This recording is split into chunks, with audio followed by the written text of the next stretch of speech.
Di dunia yang makin bising ini, kita diajarkan untuk merasa, tapi jarang diajarkan bagaimana berpikir di tengah rasa itu. Kita diajarkan bahwa perasaan adalah bentuk kejujuran dan itu benar. Tapi yang sering dilupakan adalah parazan yang dalam tanpa pikiran yang jernih bisa menyesatkan. Hidup ini bukan tentang mematikan emosi, tapi tentang memimpin emosi dengan pikiran. Karena ketika badai datang, bukan ombak yang kita kendalikan, tapi layar perahu kita, dan layar itu adalah pikiran. Channel Ara Mindset hadir bukan untuk membuatmu dingin, apatis, atau anti perasaan. Justru sebaliknya, di sini kita belajar bahwa menjadi manusia yang utuh artinya mampu merasakan dengan dalam, tapi juga tetap berpikir dengan jernih. Karena hanya dengan pikiran yang terarah, kita bisa menavigasi hidup ini dengan tenang, meski arusnya deras dan tak terduga. Arahkan pikiranmu, temukan ketenanganmu. Itulah arah kita. Bukan untuk menjadi sempurna, tapi menjadi lebih sadar. Bukan untuk menghindari luka, tapi memahami luka tanpa dikuasai olehnya. Karena pada akhirnya, ketenangan bukan datang dari perasaan yang selalu baik, tapi dari pikiran yang tahu kemana harus melangkah saat perasaan sedang tidak baik-baik saja. Kita ini manusia, diberi akal, diberi hati, diberi kemampuan untuk berpikir, dan kemampuan untuk merasa. Tapi ironisnya, justru karena kita bisa merasa, seringkali kita tersesat. Bukan karena perasaannya salah, tapi karena kita menjadikannya satu-satunya penunjuk arah. Kita marah, lalu langsung memutuskan. Kita sedih, lalu menghakimi hidup. Kita kecewa, lalu menyimpulkan bahwa semua orang sama. Padahal, perasaan bukan kompas. Ia tidak dirancang untuk menunjukkan arah hidup. Ia hanya memberi sinyal bahwa ada sesuatu yang perlu diperhatikan. Tapi bukan berarti semua sinyal harus dituruti. Kita perlu jujur pada diri sendiri. Berapa banyak keputusan dalam hidup yang akhirnya kita sesali? Karena dibuat saat emosi sedang tinggi, saat hati sedang luka, kecewa, takut, atau terlalu bahagia, hingga lupa berpikir panjang. Kita sering bilang, aku cuma mengikuti kata hati, tapi hati yang mana? Hati yang jernih, atau hati yang sedang terluka. Stoikisme mengajarkan kita untuk mengakui perasaan bukan menyangkalnya, tapi juga memperlakukannya sebagai raja. Emosi kita boleh datang dan pergi, itu wajar. Tapi jangan beri mereka tahta. Jangan biarkan mereka duduk di kursi pengemudi, karena sekali mereka memegang setir, yang dikorbankan bukan cuma tujuan hidup, tapi juga ketenangan kita sendiri. Ada satu hal yang jarang diajarkan, bahwa dua hal bisa benar dalam waktu yang sama. Kita bisa merasakan sedih dan tetap tenang. Kita bisa kecewa tapi tidak kehilangan arah. Kita bisa sangat mencintai tapi tetap menjaga batas logika. Inilah kekuatan dari pikiran yang terarah. Ia tidak mematikan perasaan. Ia justru menjadi tempat yang aman bagi perasaan untuk melewati badai. Banyak orang berpikir bahwa menjadi tenang artinya menjadi dingin, tidak punya rasa, tidak peduli. Padahal tidak demikian. Menjadi tenang justru lahir dari seseorang yang sudah akrab dengan emosinya, tapi tidak tunduk padanya. Ia bisa menangis tanpa kehilangan kejernihan. Ia bisa merah tanpa melukai orang lain. Ia bisa merasa takut tanpa kabur dari tanggung jawab. Kalau kita pikirkan baik-baik, perasaan itu seperti cuaca. Kadang cerah, kadang mendung, kadang badai. Tapi kita tak bisa merancang hidup berdasarkan ramalan cuaca setiap harinya. Bayangkan kalau setiap kali hujan kita langsung berhenti melangkah. Setiap kali angin kencang, kita putuskan untuk pulang. Lama-lama, kita tak akan kemana-mana. Kita hidup dalam pola yang dikendalikan suasana hati, bukan arah tujuan. Itulah mengapa penting untuk menyadari satu hal sederhana, bahwa perasaan boleh hadir, bahkan perlu. Tapi yang memutuskan arah hidup, seharusnya bukan perasaan, melainkan kesadaran. Kesadaran itulah yang membedakan kita dengan reaksi spontan. Kita bukan binatang yang hanya hidup dari naluri. Kita punya pilihan. Kita bisa duduk sejenak, bernapas, merasakan yang kita rasakan. Lalu bertanya apa langkah terbaik dari sini. Bukan apa yang ingin kulakukan sekarang, tapi apa yang sebaiknya kulakukan agar tak menyesal nanti. Di titik ini, kita belajar bahwa perasaan itu adalah informasi. Ia memberitahu kita bahwa ada luka, ada harapan, ada ketakutan, ada keinginan, tapi informasi bukan perintah. Informasi harus disaring, ditimbang, dibandingkan dengan nilai-nilai, prinsip, dan tujuan yang lebih besar dari momen itu sendiri. Seringkali, kita merasa ditolak dan langsung berpikir kita tidak berharga, merasa gagal, lalu berpikir kita tak punya harapan. Padahal, yang sebenarnya terjadi hanya satu hal. Kita sedang terlalu larut dalam perasaan dan lupa untuk memeriksa ulang kebenarannya dengan pikiran yang jernih. Perasaan itu jujur, tapi tidak selalu benar. Sedih bisa terasa nyata, tapi belum tentu itu kenyataan. Takut bisa sangat kuat, tapi belum tentu hal yang kita takutkan benar-benar berbahaya. Jadi, bukan berarti kita abaikan perasaan, tapi kita tempatkan dia di kursi penumpang, bukan sopir. Kita bisa bicara pada diri sendiri dengan lembut. Aku tahu, kamu lagi marah, dan itu wajar. Tapi kita tidak harus mengambil keputusan sekarang. Atau, aku tahu kamu lagi kecewa, tapi kita tidak akan membiarkan rasa ini menentukan siapa kita dan siapa mereka. Disiplin emosional bukan soal menahan rasa, tapi mengarahkan rasa. Membiarkannya lewat, tapi tidak merusak. Menyambutnya sebagai tamu, bukan menjadikannya tuan rumah. Inilah makna sebenarnya dari arahkan pikiranmu. Temukan ketenanganmu, karena ketenangan bukan datang dari perasaan yang selalu baik, tapi dari pikiran yang mampu berjalan di tengah rasa yang campur aduk. Kita tidak bisa memilih apa yang kita rasakan, tapi kita bisa memilih bagaimana merespons rasa itu. John D. Letak kekuatan kita. Kekuatan yang diam, tenang, tapi sangat dalam. Kekuatan yang membuat kita tetap berdiri di tengah luka, tetap melangkah di tengah kecewa, tetap jernih walau hati sedang keruh. Jadi, izinkan dirimu merasa, tapi jangan izinkan perasaan itu memimpin jalan. Dengarkan mereka, peluk mereka, tapi biarkan akal sehat dan kesadaran yang mengambil keputusan.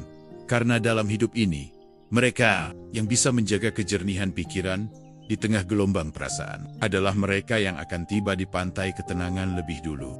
Pernah nggak kamu merasa sangat yakin dengan satu keputusan lalu beberapa hari setelahnya? Kamu sendiri bertanya, kenapa aku mikir seperti itu ya? Saat itu kamu merasa pasti, tegas, bahkan mungkin merasa inilah satu-satunya jalan. Tapi ternyata tidak. Ternyata itu bukan suara kesadaran. Itu suara emosi yang sedang menguasai pikiran. Satu hal yang perlu kita sadari adalah ini. Pikiran kita tidak selalu jernih, apalagi saat emosi sedang tinggi. Saat marah, kita berpikir seolah-olah semua orang salah. Saat takut, kita melihat dunia seolah semuanya ancaman. Saat jatuh cinta, kita merasa semua logika bisa dikesampingkan. Saat kecewa, kita langsung ingin memutus semua hubungan. Padahal, belum tentu semua itu benar. Hanya saja emosinya terlalu besar, dan pikiran kita ikut hanyut di dalamnya. Inilah kenapa orang bijak, sejak zaman dulu, selalu memberi satu nasihat sederhana, tapi penting. Jangan ambil keputusan saat kamu sedang emosional. Jangan mengirim pesan saat marah. Jangan membuat keputusan besar saat sedang sedih. Jangan percaya pikiranmu 100% saat hatimu belum tenang. Karena pada saat itu, pikiranmu sedang tidak berpikir ya, sedang bereaksi. Kita sering menyangka bahwa pikiran kita itu seperti cermin, memantulkan realitas secara apa adanya. Tapi ternyata tidak. Pikiran kita lebih mirip lensa. Dan lensa itu bisa berubah-ubah, tergantung emosi yang sedang kita rasakan. Saat bahagia, dunia terlihat indah. Saat cemas, segalanya tampak mengancam. Saat putus asa, semuanya terlihat sial-sial. Itulah sebabnya, ketenangan adalah syarat utama untuk bisa berpikir jernih. Karena hanya saat kita tenang, kita bisa melihat segala sesuatu lebih proporsional. Kita bisa membedakan mana fakta, mana asumsi, mana yang nyata, mana yang hanya dibesar-besarkan oleh rasa takut atau amarah. Kita perlu belajar berkata pada diri sendiri, tunggu sebentar, aku sedang tidak stabil sekarang. Pikiran-pikiran ini mungkin bukan kebenaran. Ini mungkin hanya reaksi. Itu bukan bentuk kelemahan. Justru itulah bentuk kendali diri. Karena orang yang kuat bukan yang tidak punya emosi, melainkan yang tidak dikuasai olehnya. Seringkali kita bertindak gegabah karena ingin meredakan rasa. Bukan karena yakin, tapi karena tidak tahan. Kita ingin segera menjauh, segera membalas, segera mengakhiri, segera mengatakan sesuatu supaya emosi kita reda. Tapi harga dari kelegaan sesaat itu bisa jadi sangat mahal. Kadang kita harus membayar dengan penyesalan yang panjang. Pikiran yang dipengaruhi emosi cenderung menyederhanakan kompleksitas. Saat kecewa, kita bilang dia selalu begini. Saat takut, kita bilang pasti semuanya akan gagal. Saat sedih, kita berpikir aku memang gak pantas bahagia. Padahal, tidak ada satupun dari pikiran itu yang sepenuhnya benar. Tapi mereka terasa benar, karena didorong oleh emosi yang sangat kuat. Inilah kenapa, dalam filosofi Stoik, ketenangan batin dianggap sebagai pondasi dari kehidupan yang bijaksana. Bukan karena kita harus jadi batu tapi, karena saat tenang, kita bisa melihat. Dan saat kita bisa melihat, baru kita bisa memilih langkah yang tepat. Jadi, apa yang seharusnya kita lakukan saat emosi sedang memuncak? Pertama, beri jeda. Jangan buru-buru bertindak. Jangan terburu-buru memutuskan. Biarkan waktu memberi ruang untuk pikiranmu kembali jernih. Bisa dengan menarik napas, diam sejenak, atau pergi menjauh sebentar dari situasi yang memicu. Kedua, jangan anggap pikiranmu saat itu sebagai mutlak. Tanyakan, benarkah ini? Apa buktinya? Apa ini hanya interpretasiku karena sedang marah? Atau sedih? Menguji pikiran dengan pertanyaan itulah cara untuk menjaga kejernihan. Ketiga, tunggu sampai emosi reda, baru kemudian ambil tindakan. Kalau perlu, tidur dulu. Istirahatkan dirimu. Karena seringkali, setelah lewat satu malam, kita akan melihat semuanya dengan sudut pandang yang berbeda. Hal-hal yang tadinya terasa besar, ternyata tidak sepenting itu. Masalah yang terasa mengancam, ternyata bisa dihadapi. Keputusan yang tadinya terasa mendesak, ternyata tidak harus diputuskan saat itu juga. Semua orang bisa berpikir, tapi tidak semua orang bisa menunda pikiran yang lahir dari emosi. Disitulah letak kedewasaan. Disitulah kekuatan sejati. Bukan pada kata-kata yang lantang, tapi pada kemampuan untuk diam saat hati sedang gaduh. Bukan berarti kita harus memendam semuanya, tapi kita belajar menunda reaksi agar bisa memberi ruang bagi respon yang lebih sadar. Kita tidak menolak emosi, tapi kita juga tidak mempercayakan seluruh hidup kita padanya. Pikiran yang benar hanya lahir dari kondisi batin yang tenang. Dan ketenangan itu bukan datang begitu saja. Ia adalah hasil dari latihan. Latihan mengenali emosi, menerima kehadirannya, dan menunda keputusan sampai badai reda. Ingatlah ini, emosi itu seperti cuaca, dan pikiran kita seperti langit. Saat badai datang, langit tampak gelap. Tapi itu tidak berarti matahari hilang. Kita hanya perlu menunggu. Jangan membuat keputusan permanen berdasarkan keadaan sementara. Jangan percaya pikiran saat hatimu sedang bergejolak. Karena nanti, setelah badai lewat, kamu akan bersyukur telah menahan diri. Kamu akan berterima kasih pada dirimu sendiri, karena tidak mengikuti pikiran yang lahir dari luka. Dan itulah bagian dari hidup yang terarah. Bagian dari perjalanan kita bersama untuk mengendalikan reaksi, menenangkan pikiran, dan menemukan arah. Karena seperti yang selalu kita katakan di sini, arahkan pikiranmu, temukan ketenanganmu. Seringkali ketika kita bicara soal ketenangan, soal kejernihan, banyak orang langsung membayangkan seseorang yang datar, tidak tersentuh apapun. Tidak terlalu senang, tidak terlalu sedih. Seperti batu, seperti tak ada emosi sama sekali. Tapi, benarkah itu makna dari jernih? Disinilah letak salah paham yang sangat umum. Kita mengira kejernihan batin berarti kehilangan rasa. Padahal bukan. Jernih bukan berarti datar. Jernih artinya terarah, penuh kesadaran, tetap punya emosi. Tapi tidak dikuasai olehnya. Masih bisa merasakan, tapi tahu harus kemana melangkah. Kita bukan mesin, kita bukan algoritma. Kita manusia. Kita boleh menangis, boleh kecewa, boleh jatuh cinta, boleh takut. Justru itulah kekayaan pengalaman hidup. Tapi saat semua rasa itu datang, yang membedakan seseorang yang kuat dan tidak adalah arah. Ada orang yang larut dalam rasa, ada juga yang bisa berjalan bersamanya tanpa kehilangan pijakan. Jernih itu seperti air yang mengalir. Bukan diam, bukan membeku. Ia punya tujuan. Ia melewati rintangan, batu, bahkan lumpur, tapi tetap mengalir ke arah yang sudah ia pilih. Kadang cepat, kadang lambat, tapi tidak pernah kehilangan arah. Kebanyakan dari kita tumbuh dengan kebiasaan bereaksi. Dikasih kabar buruk, langsung panik. Dikasih pujian, langsung terbang. Dikasih masalah, langsung mengasihani diri sendiri. Dikasih cinta, langsung melebur tanpa batas. Semua instan, semua impulsif. Dan kita menyangka itu jujur. Padahal yang jujur itu bukan sekadar bereaksi, tapi berani berhenti sejenak, menengok ke dalam, dan bertanya, apa ini memang keputusan terbaik? Atau hanya pelampiasan? Jernih bukan tentang menahan rasa, tapi mengarahkan rasa. Bukan tentang menolak perasaan, tapi memimpin perasaan ke tempat yang tepat. Bayangkan ini, kamu sedang marah besar. Orang lain mungkin mengira kamu tenang karena kamu diam.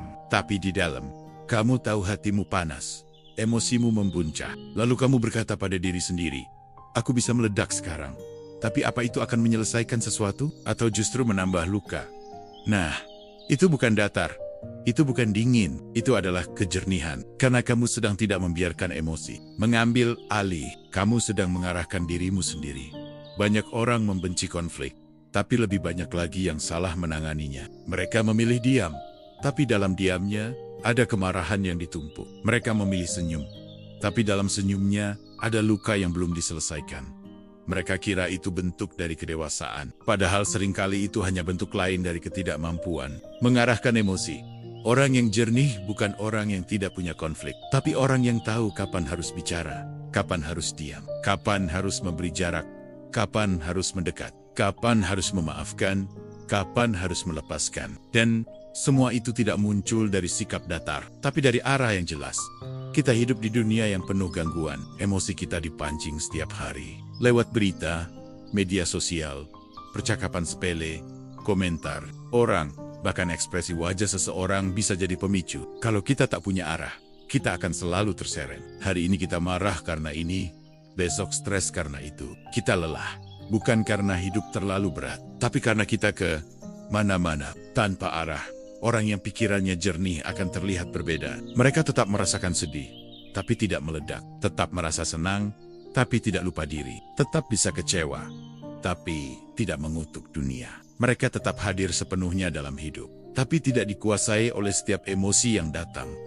Itu karena mereka sudah memilih arah. Dan arah itu bukan reaktif, tapi reflektif. Tidak mengikuti apa yang terasa enak sekarang, tapi mengikuti apa yang benar untuk jangka panjang. Journey itu bukan tidak merasa, tapi tahu apa yang harus dilakukan meski sedang merasa.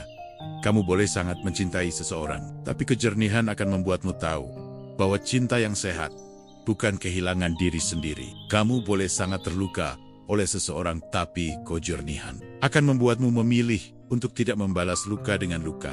Kejernihan itulah yang akan melindungi kita dari keputusan yang nanti akan kita sesali, dari ucapan yang tak bisa ditarik kembali, dari tindakan yang hanya memberi kelegaan sesaat, tapi menyisakan kekacauan berkepanjangan. Dan ini bukan hal yang datang dalam semalam. Ini latihan, ini perjalanan. Kadang kita tergelincir, kadang kita terbawa lagi oleh emosi. Tapi setiap kali itu terjadi, kita belajar sedikit lebih banyak. Kita belajar untuk kembali ke dalam diri, kembali ke arah yang sudah kita pilih. Dalam dunia yang penuh distraksi, penuh suara, penuh dorongan untuk cepat bereaksi, menjadi jernih adalah bentuk pemberontakan. Bukan melawan orang lain, tapi melawan kekacauan di dalam diri sendiri. Jadi, kalau hari ini kamu merasa lelah karena terus mencoba tenang, terus menahan diri, terus melatih kesadaran, ketahuilah, kamu sedang melangkah ke arah yang benar. Karena kejernihan bukan tentang tidak merasa apa-apa, tapi tentang tetap berjalan, meski hati sedang penuh rasa. Dan seperti yang selalu kita ingatkan di sini, arahkan pikiranmu, temukan kitchen, karena dari kejernihan pikiranlah, ketenangan hati akan menyusul. Satu hal yang sering luput dari kesadaran kita adalah ini. Kita terlalu cepat menilai, terlalu cepat menyimpulkan, terlalu cepat memberi label, baik atau buruk, benar atau salah, layak atau tidak. Dan celakanya, semua itu sering kita lakukan. Bahkan sebelum kita benar-benar memahami apa yang sedang terjadi, kita melihat ekspresi seseorang langsung berpikir, dia pasti tidak suka aku. Kita menerima satu pesan yang nadanya datar langsung mengira orang itu sedang marah. Kita mengalami kegagalan sekali langsung menyimpulkan bahwa kita memang tidak mampu. Kita dengar satu kalimat langsung menarik kesimpulan tentang seluruh karakter seseorang. Ini yang membuat kita lelah. Bukan karena hidup terlalu sulit, tapi karena pikiran kita terlalu bising dengan penilaian yang belum tentu benar. Kita bukan dalam kenyataan, tapi dalam interpretasi atas kenyataan. Dan celakanya, interpretasi itu seringkali lahir dari luka lama, ketakutan, atau ego yang belum selesai. Filosofi Stoik tidak mengajarkan kita untuk menolak kenyataan, tapi untuk melihat kenyataan apa adanya, tanpa tambahan cerita dari pikiran yang belum jernih. Dalam bahasa lain, latih diri untuk mengamati, bukan langsung menilai. Mengamati itu sabar, mengamati itu tenang. Saat kita mengamati, kita memberi ruang, kita memberi jeda antara apa yang terjadi dan apa yang kita pikirkan tentang yang terjadi. Kita tidak menolak kenyataan, tapi juga tidak terburu-buru menyimpulkan. Contohnya begini, seseorang berbicara pada kita dengan nada tinggi. Refleks kita marah, kita merasa diserang. Padahal kalau kita jeda sejenak dan mengamati lebih dalam, bisa jadi dia sedang lelah. Bisa jadi dia sedang bergumul dengan masalah yang tidak kita tahu. Bisa jadi itu bukan tentang kita sama sekali. Tapi kalau kita langsung menilai, maka kita langsung merespons. Kita tersinggung, kita melawan, kita balas dengan emosi yang sama. Dan dari situlah siklus konflik dimulai. Padahal semua bisa dicegah jika kita belajar mengamati dulu, bukan langsung menilai. Begitu juga terhadap diri sendiri. Kita cepat menghakimi diri. Ketika kita gagal, suara di dalam kepala berkata, "Kamu memang payah." Padahal mungkin yang gagal bukan kamu. Tapi ketika kita merasa sedih, suara itu bilang, "Kamu lemah." Padahal mungkin kamu hanya sedang butuh istirahat. Kita menilai diri sendiri dengan keras, seolah-olah satu momen menentukan seluruh nilai kita. Kalau saja kita mau berhenti sejenak, menarik napas, dan mengamati, kita mungkin akan melihat bahwa kita sedang tidak seburuk itu.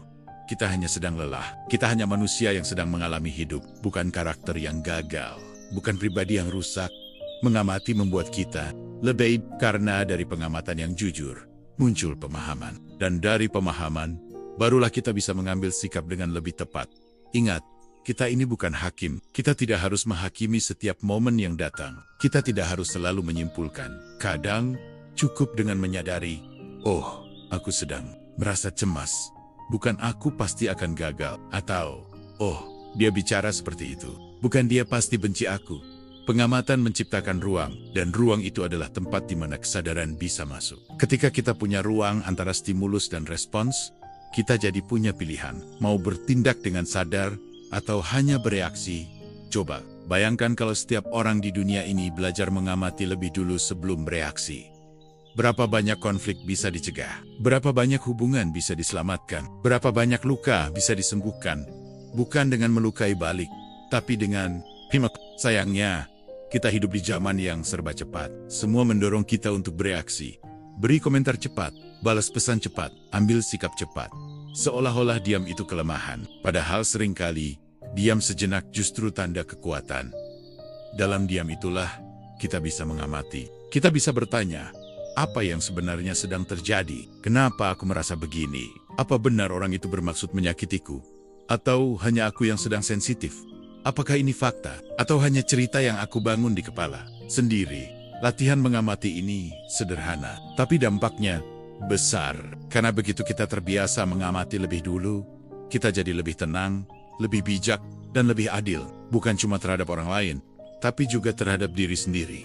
Mengamati bukan berarti pasif. Justru sebaliknya, mengamati adalah langkah aktif untuk mengambil kembali kendali atas hidup kita. Supaya kita tidak lagi dikendalikan oleh prasangka. Supaya kita tidak lagi jadi korban dari cerita-cerita yang belum kita verifikasi. Karena di balik setiap emosi, setiap reaksi, setiap pikiran yang muncul, selalu ada ruang kecil.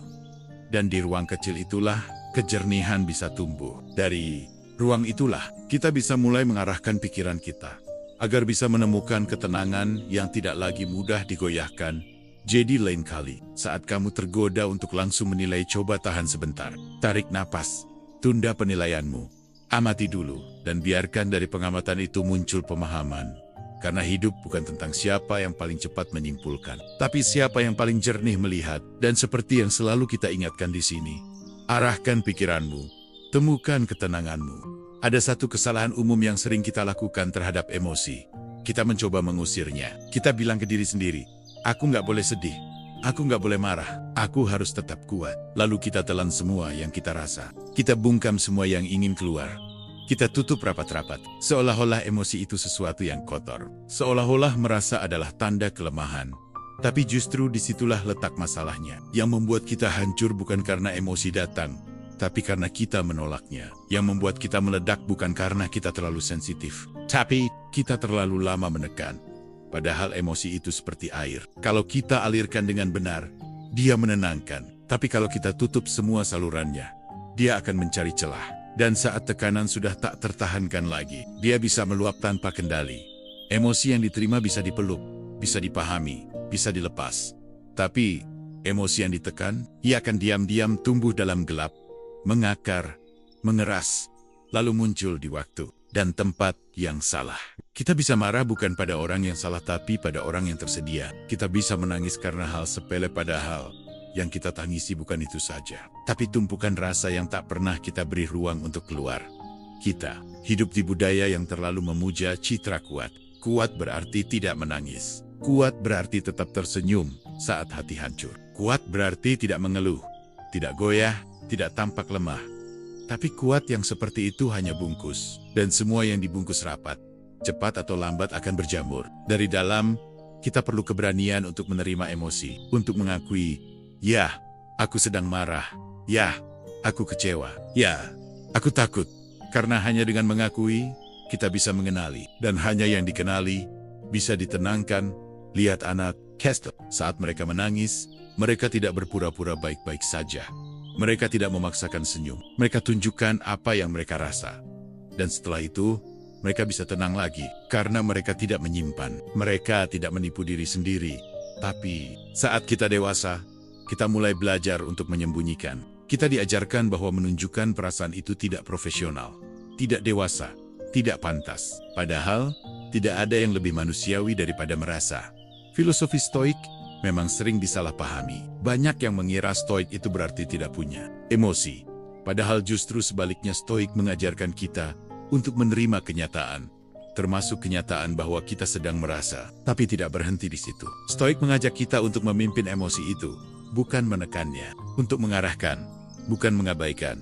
Contohnya begini, kamu merasa marah. Daripada bilang, aku nggak boleh marah, kamu bisa bilang, aku sedang marah. Aku tahu itu, tapi aku tidak akan membiarkan amarah ini menentukan tindakanku. Itu bukan kelemahan, itu kekuatan. Kekuatan yang lahir dari kesadaran. Kekuatan yang tidak reaktif, tapi terarah. Emosi adalah tamu, dan tugas kita bukan mengusirnya, tapi menyambutnya dengan bijak. Beri ruang untuk ia bicara. Dengarkan apa yang ingin ia sampaikan, karena setiap emosi punya pesan. Marah bisa tanda bahwa batasmu dilanggar. Sedih bisa jadi sinyal bahwa ada hal berharga yang hilang. Takut bisa jadi peringatan untuk lebih waspada. Saat kita menerima emosi, kita tidak sedang lemah. Kita sedang belajar untuk hadir. Dan kehadiran adalah fondasi dari ketenangan. Karena ketenangan bukan berarti tidak ada rasa, tapi tahu bagaimana memperlakukan rasa dengan benar. Sebaliknya, saat kita menekan, kita sedang menciptakan tekanan batin yang tidak kasat mata. Kita berjalan dengan bom waktu di dalam diri. Dan begitu bom itu meledak, kita pun bertanya-tanya, kenapa aku bisa sekacau ini? Padahal jawabannya sederhana. Karena kita terlalu lama pura-pura kuat. Jangan salah, menerima emosi bukan berarti membiarkannya mengendalikan kita. Menerima itu bukan pasrah, tapi sadar bahwa ini adalah bagian dari pengalaman manusiawi. Sadar bahwa ini akan berlalu. Dan saat kita bisa memeluk emosi itu tanpa takut, kita akan menemukan bahwa sebenarnya rasa itu tidak semenakutkan itu. Yang menakutkan justru adalah ketidaktahuan kita terhadap apa yang kita rasa. Kita bisa belajar berkata, aku marah, tapi aku tidak harus melukai. Aku sedih, tapi aku tidak harus menyerah. Aku takut, tapi aku bisa tetap berjalan. Karena pada akhirnya, ketenangan sejati datang bukan dari penyangkalan, tapi dari penerimaan. Bukan dari penekanan, tapi dari kejelasan. Dan hanya emosi yang diberi ruang untuk hadir yang bisa menemukan jalan keluar tanpa merusak. Jadi, kalau hari ini kamu merasa ada sesuatu yang ingin kamu tekan, sesuatu yang ingin kamu pura-pura tidak rasakan, coba berhenti sejenak. Tutup matamu, dengarkan tubuhmu, dengarkan hatimu, dan katakan dengan lembut, aku dengar kamu, aku lihat kamu. Kamu boleh hadir di sini, tapi aku akan tetap memegang kendali. Itulah kekuatan dari pikiran yang terarah. Itulah latihan menuju kejernihan. Dan seperti yang selalu kita ingatkan, arahkan pikiranmu, temukan ketenanganmu. Pernah nggak kamu menyesal karena bertindak terlalu cepat, mengirim pesan saat emosi masih panas, mengucapkan kata-kata yang sebenarnya tak kamu maksud, membuat keputusan yang kamu kira akan meredakan perasaan, tapi ternyata justru memperburuk semuanya? Kalau pernah, kamu tidak sendiri. Kita semua pernah bereaksi tanpa berpikir panjang. Karena begitulah manusia, terutama saat pikirannya sedang keruh. Kita lupa bahwa tidak semua yang terasa mendesak itu harus segera ditanggapi. Tidak semua rasa perlu dilampiaskan sekarang juga. Sinilah perbedaan paling penting antara bereaksi dan merespons. Bereaksi itu otomatis, instan, refleks, dilahirkan dari emosi sesaat.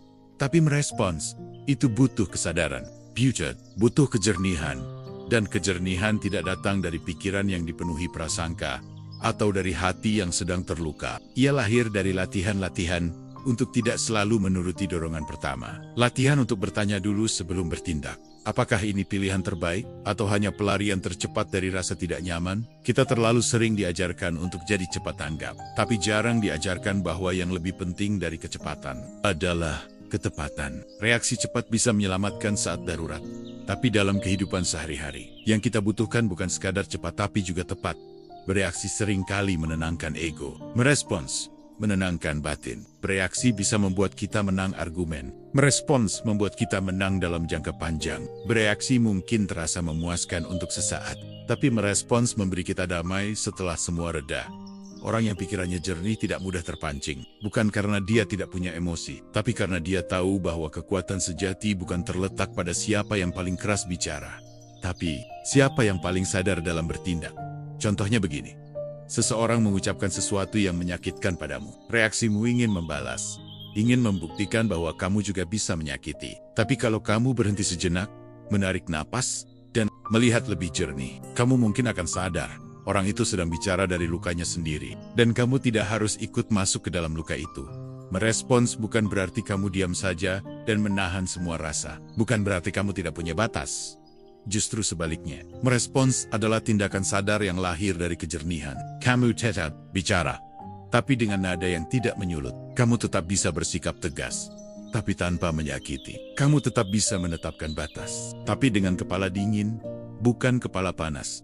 Bayangkan kalau kita bisa merespons setiap situasi dalam hidup dengan kejernihan seperti itu. Saat pasanganmu berbicara dengan nada tinggi, kamu tidak langsung naik pitam. Saat temanmu lupa janji, kamu tidak langsung menyimpulkan bahwa dia tidak peduli. Saat rencana gagal, kamu tidak langsung berkata, "Aku memang selalu gagal." Karena kamu tahu, yang kamu lihat dan rasakan saat ini belum tentu seluruh kebenaran. Dan hanya dengan jeda, kamu bisa melihat dengan lebih utuh. Filosofi Stoik menyebut ini sebagai premeditasi tindakan.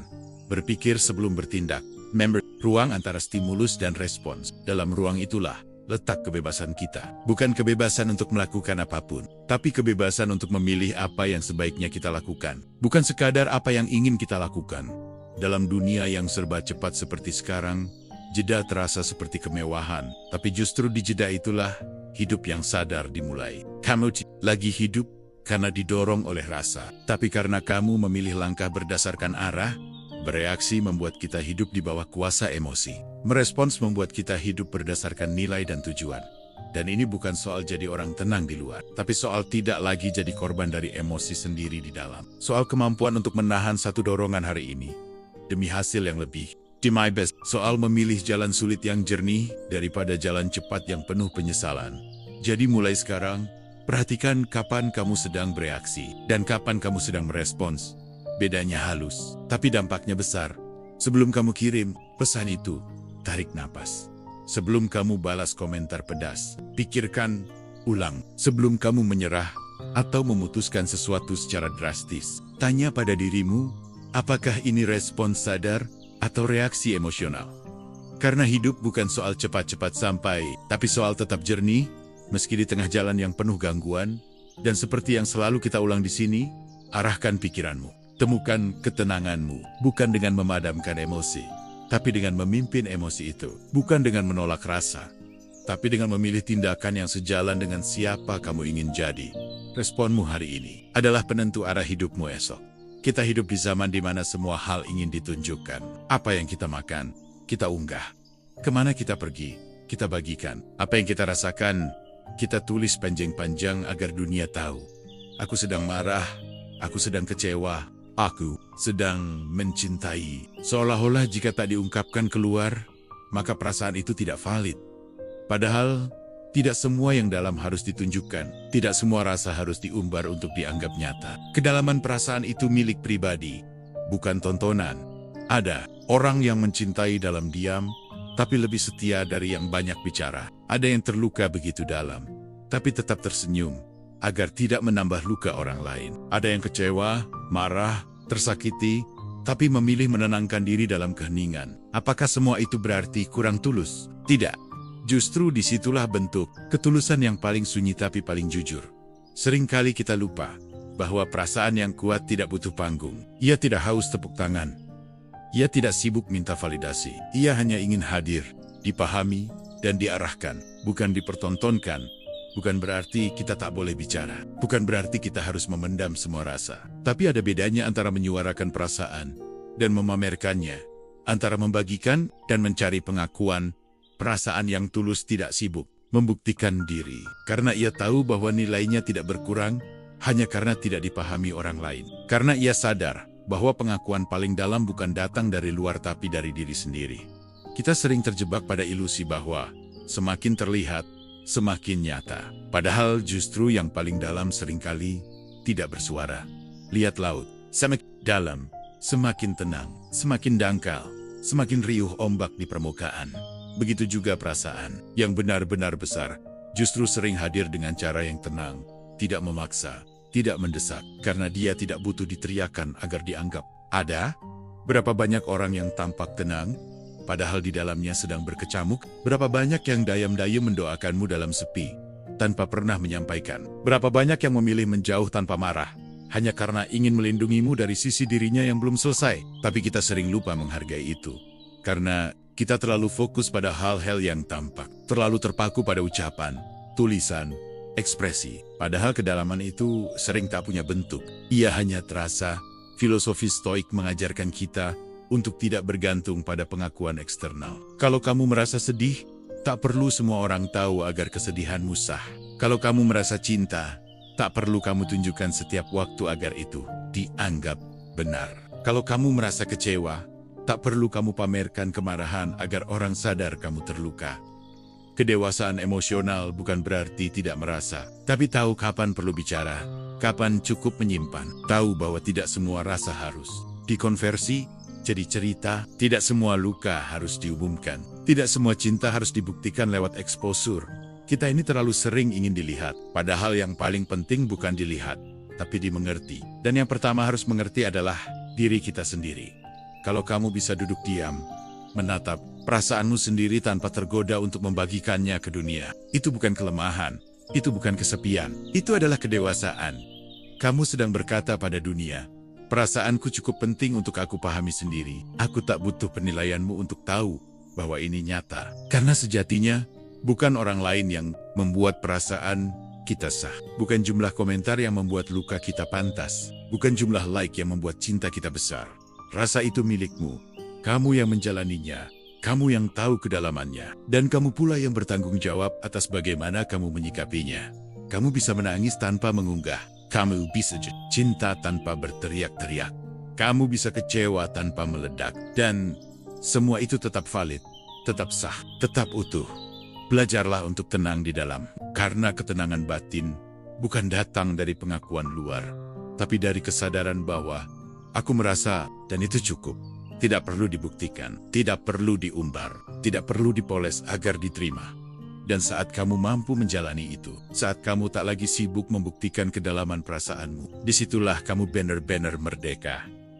Kamu tidak lagi hidup untuk dinilai, tapi untuk memahami. Tidak lagi mengejar validasi, tapi menumbuhkan kesadaran. Tidak lagi bereaksi, tapi memilih tindakan dengan tenang.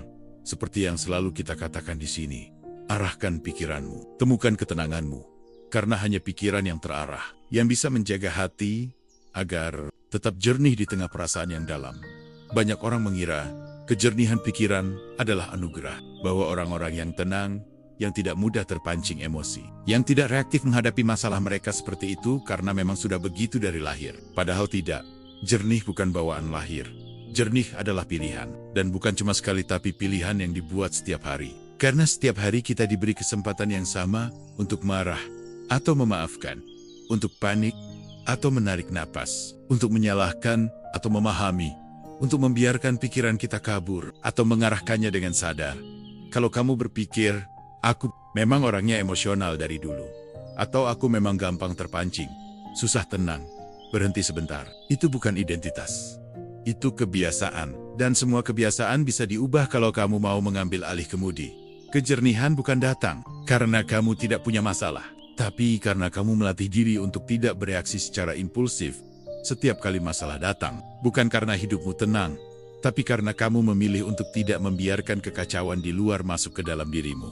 orang yang terlihat tenang bukan berarti hidupnya ringan. Bisa jadi justru sebaliknya, dia memilih untuk tidak membebani dirinya lebih dari yang perlu. Dia sadar bahwa pikiran yang jernih bukan hanya membuatnya merasa lebih baik, tapi juga membuatnya bertindak lebih tepat. Karena dia tahu keputusan terbaik tidak lahir dari kepala yang penuh amarah atau hati yang dibanjiri kecemasan. Pikiran yang jernih bukan berarti tak merasa. Justru sebaliknya, dia merasa, tapi tidak dikuasai oleh rasa. Dia sedih, tapi tidak larut. Dia marah, tapi tidak kehilangan kendali. Dia takut, tapi tidak berhenti bergerak.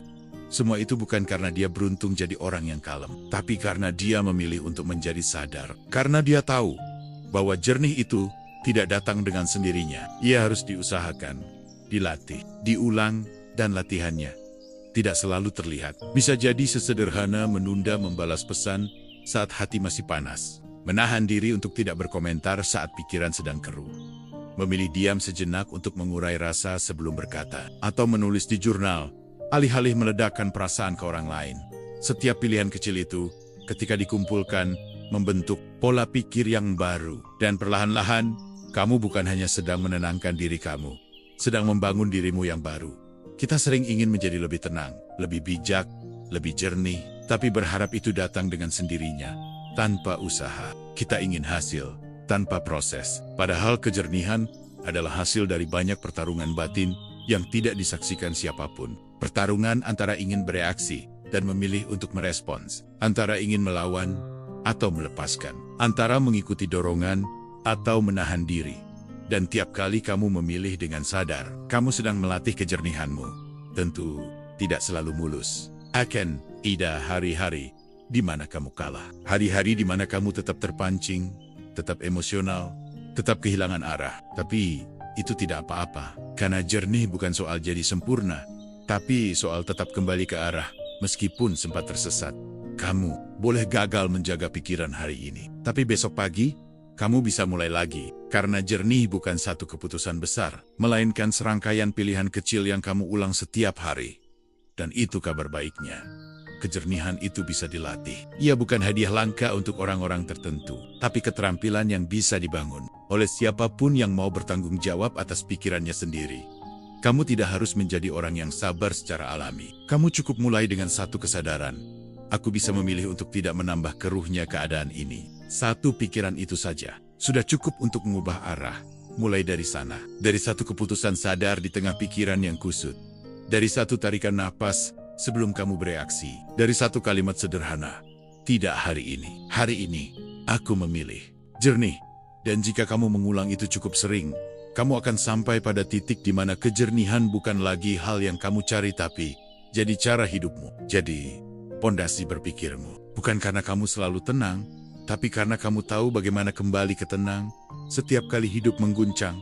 Jadi kalau ada orang bertanya, bagaimana caranya punya pikiran jernih? Jawabannya bukan satu teknik ajaib, tapi untuk memilih dan mengulangi pilihan itu setiap hari.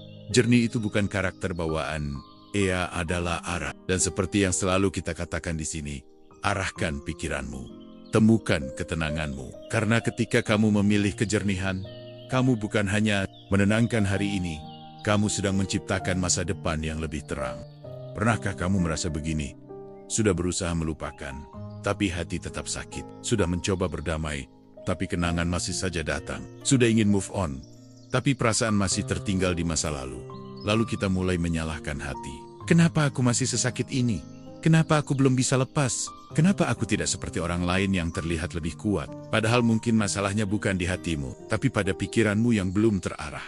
Kita sering mengira bahwa penyembuhan datang dari waktu, bahwa luka akan sembuh sendirinya asal kita cukup sabar menunggu. Tapi waktu saja tidak cukup, karena waktu hanya lewat. Sementara pikiran kita bisa tetap terjebak di tempat yang sama, berputar-putar tanpa arah.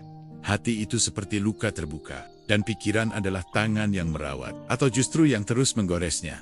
Jika setiap hari pikiranmu dipenuhi asumsi, penyesalan, kemarahan, jika setiap kali kamu mengingat kejadian itu dan memilih menyalahkan, jika kamu terus memutar-mutar, ulang apa yang sudah berlalu tanpa arah yang jelas, maka luka itu tak akan pulih. Pikiran yang tak terarah akan menahan hati di tempat, seperti mobil mogok yang mesinnya hidup tapi tak tahu kemana harus melaju.